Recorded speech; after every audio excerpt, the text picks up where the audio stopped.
Hey, welcome to our last plastic-free July workshop here at Eat Grocer, brought to you by Sustainable and Wasted. Today we are talking about hair care.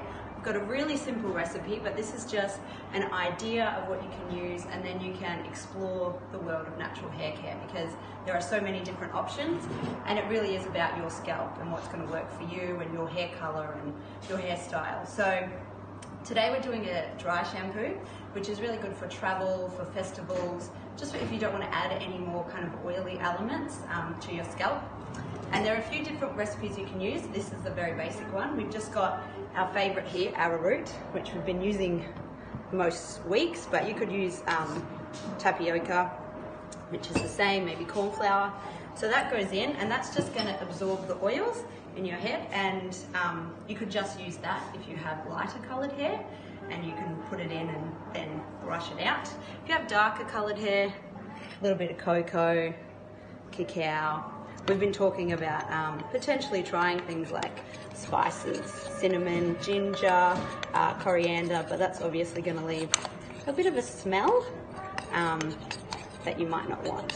So you really just, again, are looking for a shade that's going to work for you, but you don't have to be that particular because you are going to brush it and shake it out. So all you do, you've got your powder there, that's your dry shampoo. You could add bicarb, that's really good for absorbing the oils as well, and that works for odors. So if you have some sort of greasy smelling hair, you've been out on the road for a few months, you could add some bicarb to that. But just be careful with what's going to work for your hair because some people find that a little bit of an irritant. If you wanted a smell, you could add an essential oil. So lavender's good, and it's a little bit more soothing than something like a lemongrass. I personally would add tea tree or eucalyptus, just because I like those stronger smells. And then mix it in. So it's probably a little light for me, but that's okay. And then when you're done, you can just add it to maybe a salt and pepper shaker that you've got lying around, or one of those hot chocolate shakers, and then yeah, you just shake it on. I'm not gonna shake it today, but let's see what we can do. And then just kind of get it in. You want to get it at the top in the roots. You don't have to bother about the end.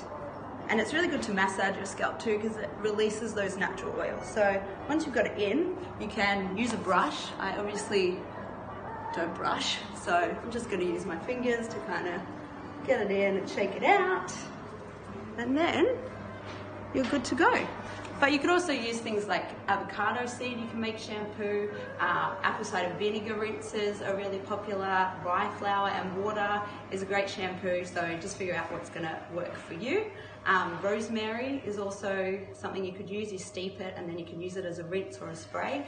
So all of those are easy to find, cheap. You can get stuff at bulk shops, you can get it from the garden. So just have a play and a bit of a Google search, and I'm sure you'll find something that works for your hair. So thanks for watching our little workshop series.